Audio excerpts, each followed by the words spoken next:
ఓం శ్రీమాత్రే నమః. డిసెంబర్ 30వ తేదీ మంగళవారం. వైకుంఠ ఏకాదశి. దీన్నే ముక్కోటి ఏకాదశి అని కూడా అంటారు. ఈ ముక్కోటి ఏకాదశి సంవత్సరంలో ఒకే ఒక్కరోజు వచ్చే మహా అద్భుతమైన రోజు. ఈ ఒక్కరోజు సంవత్సరం పొడవునా వచ్చే 24 ఏకాదశులతో సమానం. పద్మపురాణం ప్రకారం వైకుంఠ ఏకాదశిని ముక్కోటి ఏకాదశి అని కూడా చెప్తుంటారు. ఎందుకంటే ఆ రోజు ఉత్తర దిక్కున వైకుంఠ ద్వారం తెరుచుకున్నప్పుడు మోక్ష ద్వారం అని కూడా అంటారు. ఆ సమయంలో ముక్కోటి దేవతలందరూ కలిసి ఈ వైకుంఠ ద్వారం గుండా శ్రీ మహావిష్ణువుని దర్శించుకుంటారు.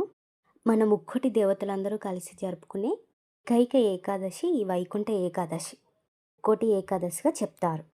ఈ ఒక్కరోజు ఆ గోవిందుణ్ణి దర్శించిన కొన్ని కోట్ల యాగాలు, వేల తపస్సులు చేసిన పుణ్యఫలితం మనకు లభిస్తుంది.